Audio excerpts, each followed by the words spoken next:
In this video, I'm going to go over the best types of protein for immense levels of fat loss. So if you're somebody who wants to get to 10% body fat, listen to this entire video because I'm going to go through a couple key concepts that I use with my internal program on understanding protein, the bioavailability of certain types of protein, complete proteins, and the most important, which is how much protein you should be actually eating. And I'm even going to explain the actual formulas we use with our current clients on how to nail your current protein goal. So my name's Adam Bonnell. If you haven't heard of me by now, I'm an online fat loss professional and I specialize in metabolic priming, which is a process of metabolism manipulation through correct macronutrients and overall hormone panels. And today I'm going to go through the exact formulas I use, understanding of overall protein, and understanding the concept of protein and how much that you should be currently eating. And I've used this exact concept with 200 men in just the last 6 months alone, getting many of these men to 10% body fat and even below. We have guys that are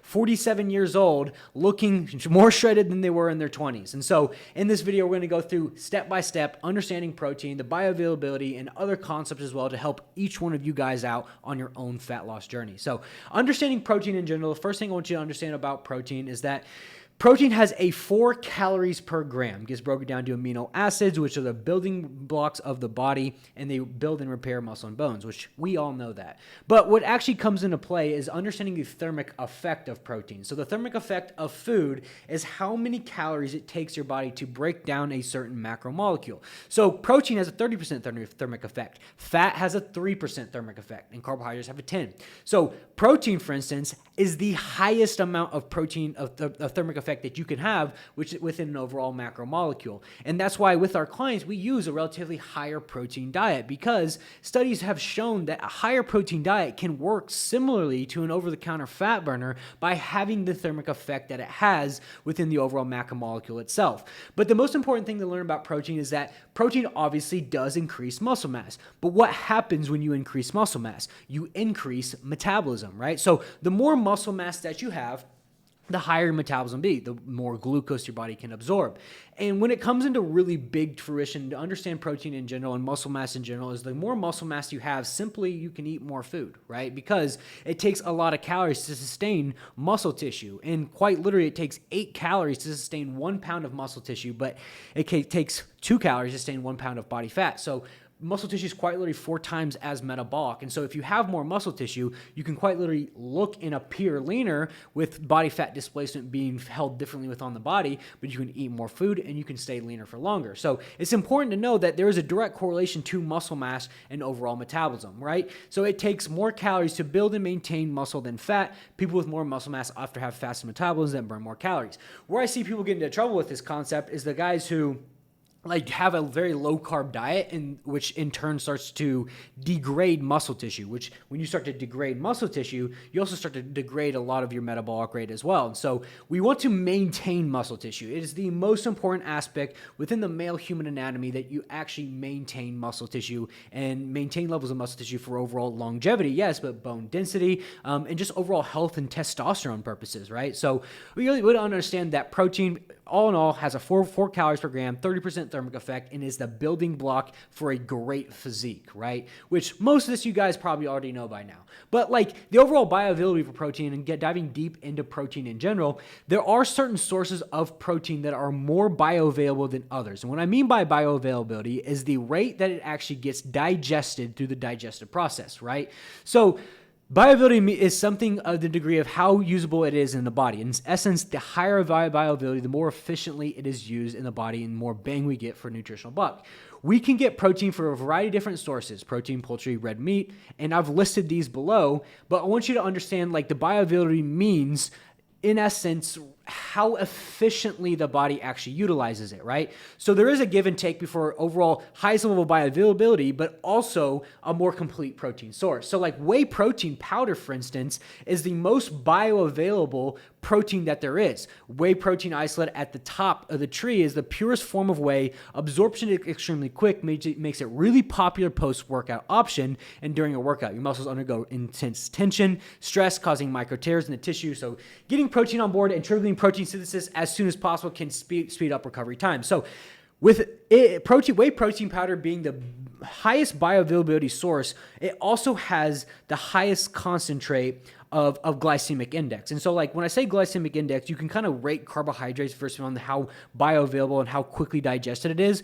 But when it comes to actually protein, you can also use in the form of glycemic index with whey protein powder being extremely, extremely digestible and very bioavailable as well. There is an actual correlation to a small increase in insulin sensitivity and insulin increase within overall whey protein powder. That's why it's very good to use pre-workout, because it spikes your insulin, spikes your energy levels, but it also gives you a very good digestion rate, which means that you're not working out with a very full stomach.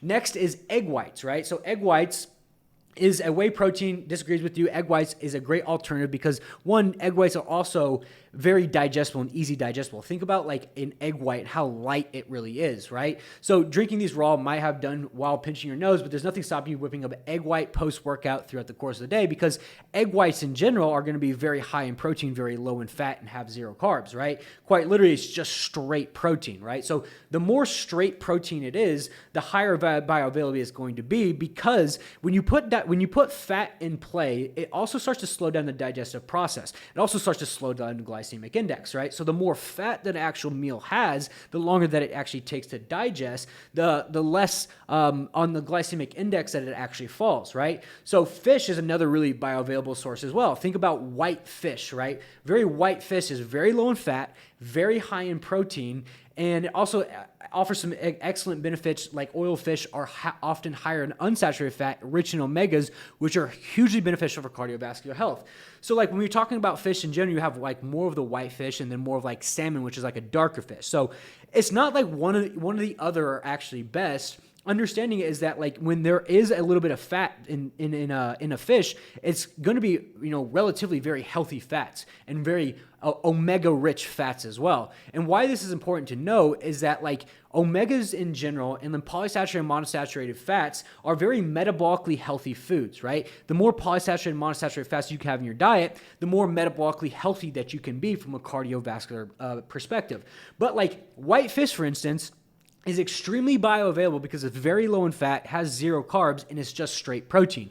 Digests very quickly. And from a logical perspective, let's think about whey protein, egg whites, and fish, how easily they actually digest within your body, which means that like they don't get caught up in the digestive process very long. They're very easy and quick digesting.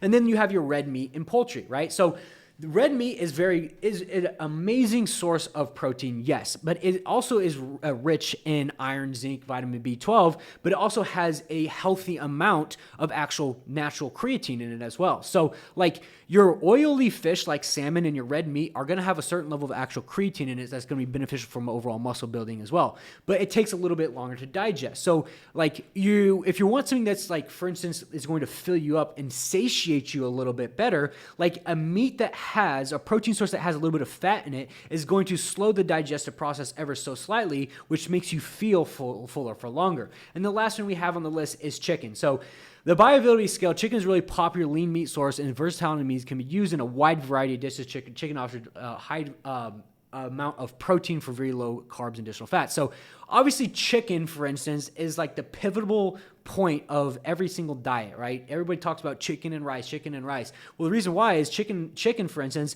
is very high in protein, very low in fat, very low in carbs, but it's also a very complete protein, right? So when we talk about complete proteins and we're transitioning to more of a complete protein context, what foods contain amino acids? The essential amino acids the essential amino acid profile make up each and every type of protein. The best sources of amino acids are in animal proteins like lean beef, poultry, eggs.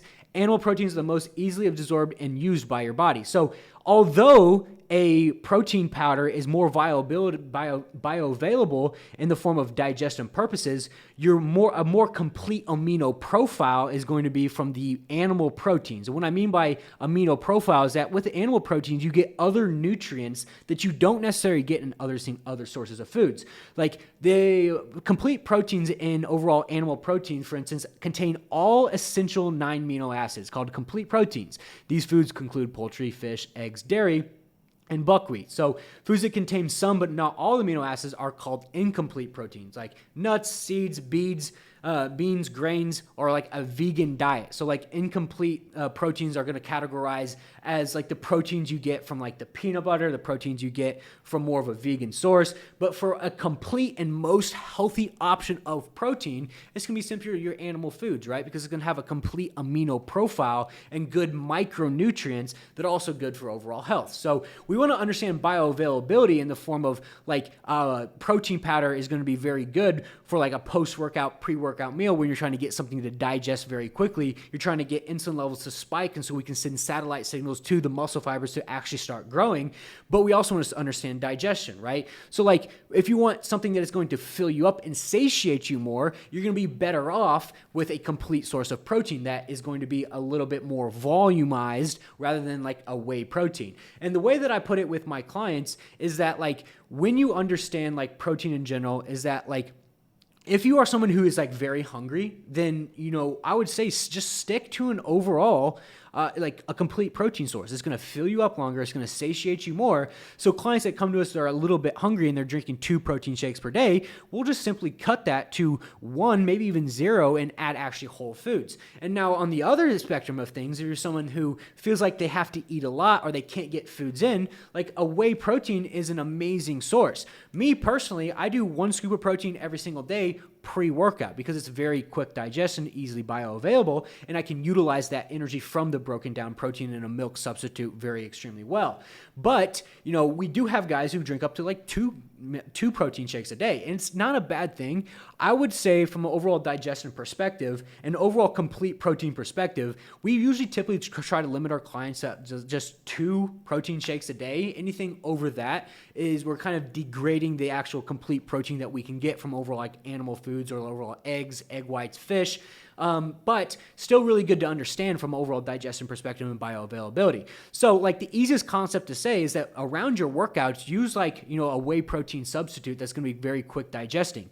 Even like post-workout, if you want to use like an animal source protein because you're someone who's super hungry all the time, then use an animal source protein that's going to keep you satiated for longer.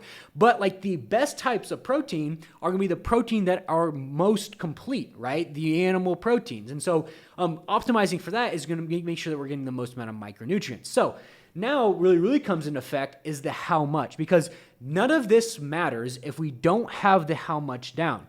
The how much is where it really matters, because the overall how much is the hard part. Like knowing what types of proteins to eat, knowing how to track calories, like those are all the easy parts. Knowing how much to eat, protein, carbs, fats wise, to overall compensate for your overall body composition. Now that's where people go wrong, because in a scientific aspect, understanding protein, carbs, and fats, macronutrients, and calories affect your weight, macronutrients affect you how you look, micronutrients affect how you feel. So nailing down the how much of protein will give you a better body composition effect. It's going to put enough protein in the right areas, but it's also going to get us the right amount of micronutrients from animal source proteins, which are whole, complete protein sources.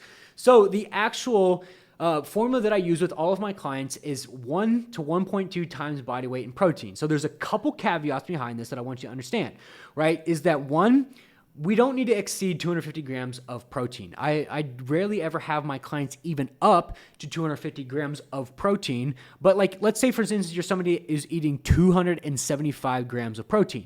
You could drop that to 225 to 250 and supplement some carbohydrates. That's actually going to be more beneficial for you, because you have to understand that carbohydrates are also protein sparring, right? They're protein sparring, but they're also going to have an effect to reduce overall inflammation. They're going to aid in recovery. They're going to transport protein into the right areas. So you're almost better off lowering the protein, having a smaller protein amount, and having more carbohydrates in its place. And how you would do that is simply, if you're eating 275 grams of protein, try dropping it at 225 and then adding 50 more grams of carbohydrates in its place. The calories are going to match up perfectly. You're not going to be eating any more calories than you've already been eating, but you're going to get an overall different body composition effect. And overall, you're going to get the benefits of carbohydrates and the reduced inflammation that carbohydrates do provide.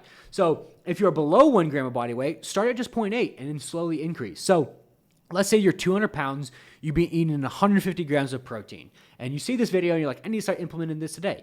Well, what I would do, I would start at like 175, right? Just start at 175 grams of protein, wait a week or two, and then get your body weight up to 200. Wait another week or two, then get up to 225, right? And get right in that 1.2 range, right?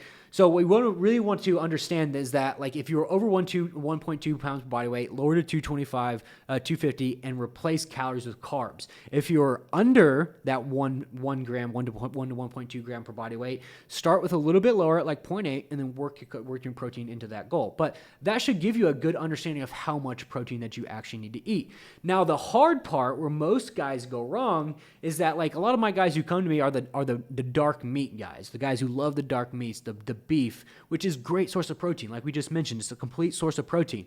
But with any type of dark meat, dark fish, and dark meat in general, it's going to come with a little certain set of fat intake, right? So the concept of what I teach is called carbohydrate metabolism, which is transitioning the body into an actual state where it's utilizing carbohydrates correctly.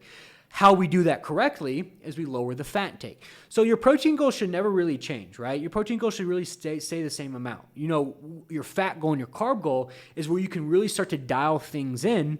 And why that's important is that having a lower fat goal is going to allow more carbohydrates in your diet for the same amount of calories. You're going to get the benefits of a carbohydrate metabolism state, but you're also going to get the benefits of more carbohydrates, which is going to reduce inflammation and aid in recovery, aid in putting proteins in the correct places, and then also aid in a protein sparring effect. So how do we keep our protein high and not go low on fat intake? Very simple.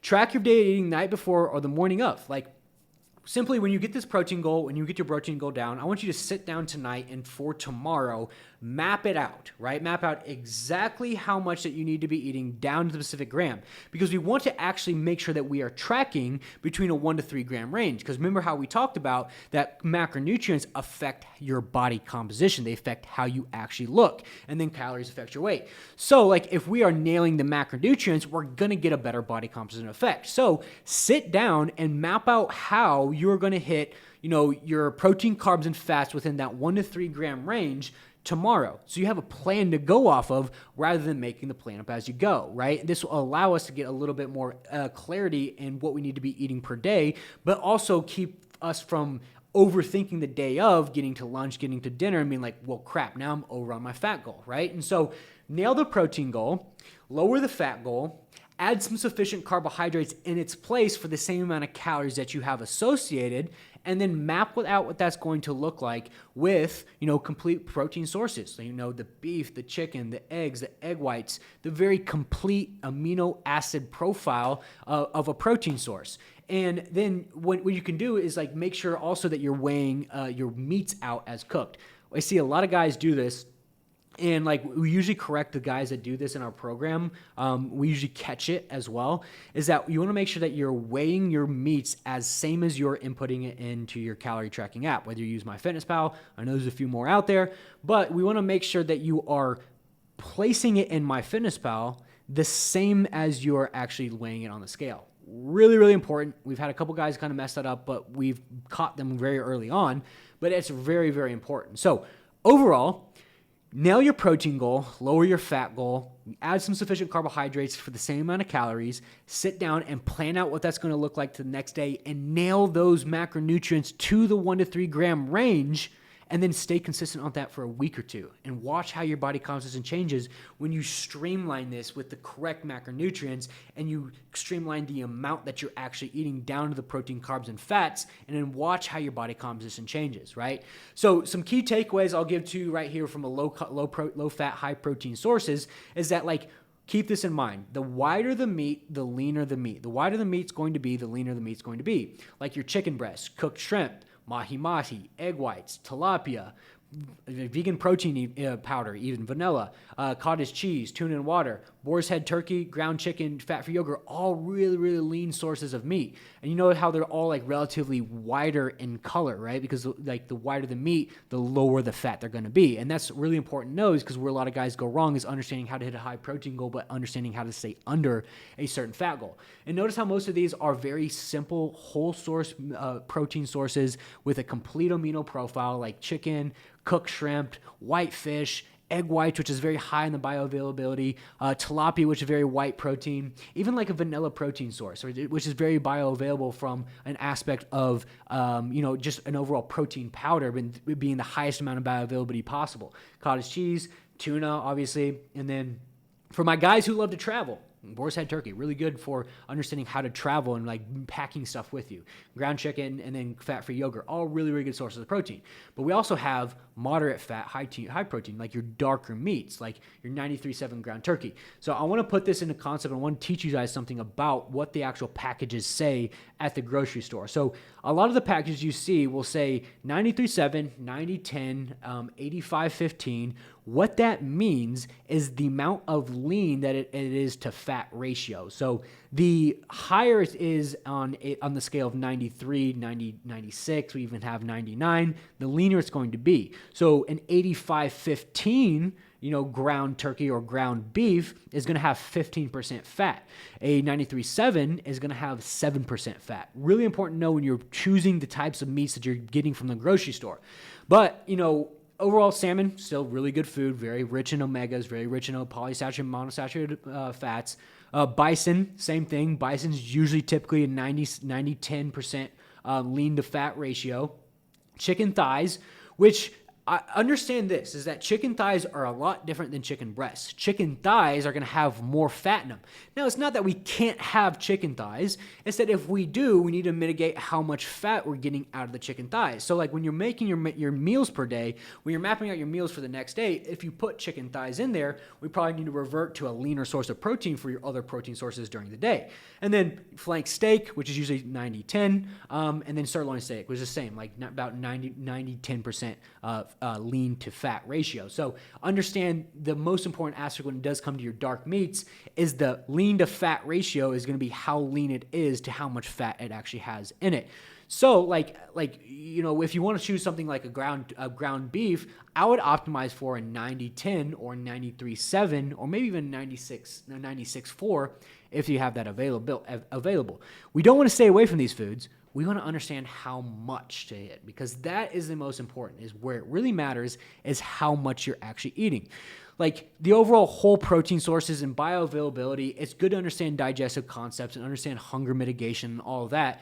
We really want to start to really push towards a more whole protein source with all 7 rich amino acids from overall health standpoint, yes, but we still want to understand how much we need to be eating, because none of it matters if we don't have the how much. And so that's why it's important to know your protein, carbs, and fats breakdown. So if you like this type of video, like, comment, and subscribe. I'm doing videos every Monday, Wednesday, and Friday teaching you guys everything that I've ever learned through my entire journey of doing this myself and also coaching almost 250, 300 men in the past few years, and what we've learned on how to get as lean as humanly possible. So if you like this video, like, comment, subscribe, turn your bell notifications on so you can see the video on Wednesday. And if there's anything that you guys want to hear more of, you want to hear a concept or a topic that you want to cover more on, put in the comments. I'll review it, and if I think it's a great topic, I'll cover it with the entire channel on you guys who subscribe to the channel as well.